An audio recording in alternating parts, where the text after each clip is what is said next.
Assalamualaikum warahmatullahi wabarakatuh.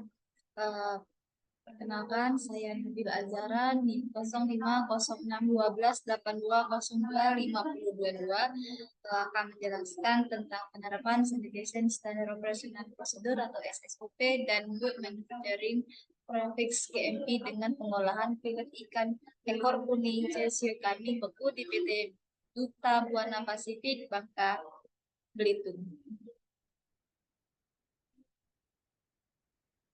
Untuk latar belakangnya sendiri, ikan ekor kuning atau Chassia kani merupakan satu dari banyak komoditas perikanan tangkap di perairan Provinsi Bangka Belitung dan menjadi komoditas ekspor dalam perdagangan internasional. Untuk itu, penanganan yang tepat dalam proses pengolahan sangat diperlukan. Beberapa keuntungan yang dimiliki filet sebagai bahan baku olahan yaitu terbebas dari tulang, duri, dan sisik. Selain itu, filet juga dapat disimpan lebih lama.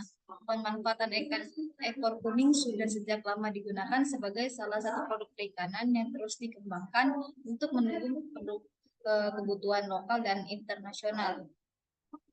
Adapun alur proses pengolahan filet ikan ekor kuning di PT Duta sendiri yaitu dari pertama ada penerimaan bahan baku yang dimana penerimaan bahan baku ini dilakukan dengan hati-hati dan saniter agar tidak terdapat kerusakan fisik dan tetap menerapkan rantai dingin yaitu suhu kurang lebih 5 derajat Celcius. Yang kedua itu ada sortasi.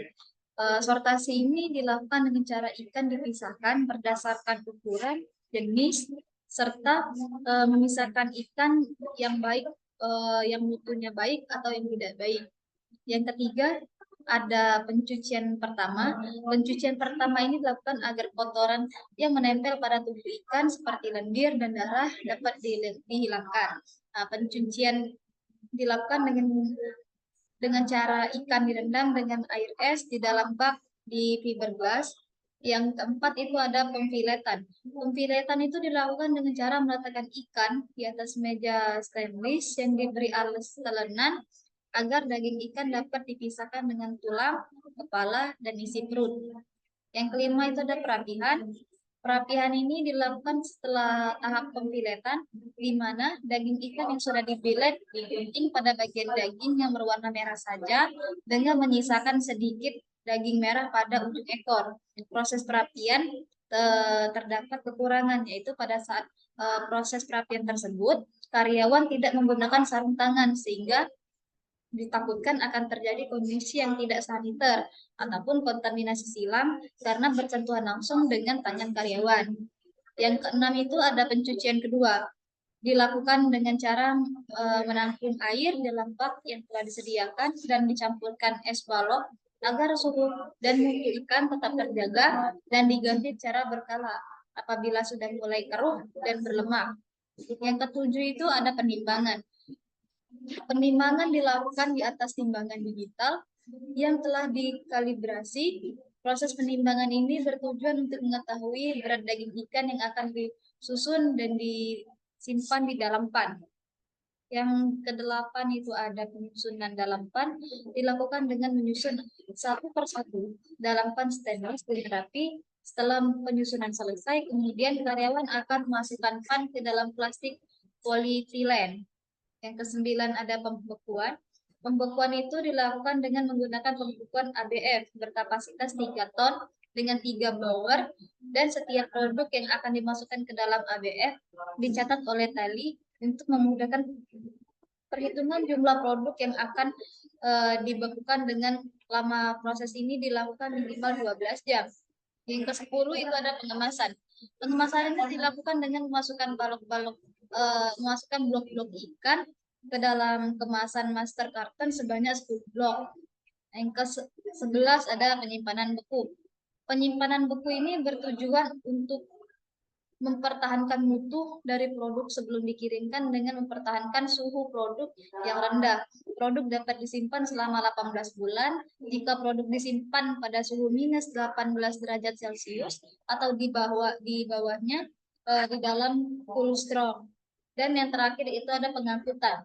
Pengangkutan ini bertujuan untuk mengirimkan produk sampai ke tangan konsumen dengan menggunakan alat pengangkut atau kontainer kapasitas 12 ton yang memiliki sistem regenerasi agar dapat berjalan mengirim suhu produk agar tetap terjaga.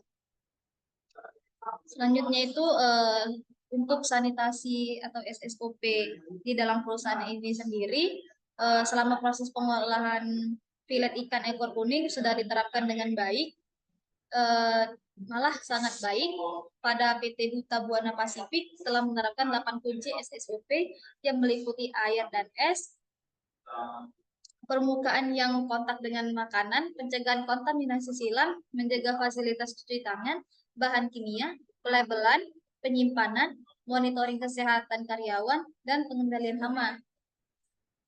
Nah, untuk kesimpulannya, penerapan persyaratan kelayakan dasar di PT Duta Buana Pasifik yaitu JMP dan SSOP yang sudah sesuai dengan SSOP dan JMP. Namun perlu dilakukan perbaikan metode pencucian ikan. Proses pengolahan filet ikan ekor kuning beku sudah baik sesuai dengan spesifikasi SNI. Nilai organoleptik pada bahan baku dan produk akhir juga sudah memenuhi standar SNI.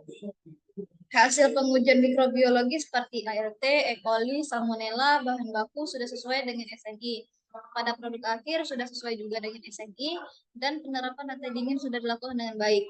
Dilakukan di mana suhu pada tiap proses selalu terjaga sesuai standar kurang lebih 50 derajat Celcius dan suhu ruang sudah sesuai standar juga perusahaan yaitu 28 derajat Celcius. Rendimen rata-rata ikan ekor kuning pada tahap potong kepala itu 79,9%, filet dengan rata-rata 53,4%, perapian rata-rata 51,8%, nilai rata-rata produk kapasitas kerja filet di perusahaan yaitu 1,49 kg per orang dan per jam. Mungkin sekian presentasi dari saya. Jika ada salah saya mohon maaf. Terima kasih. Wassalamualaikum warahmatullahi wabarakatuh.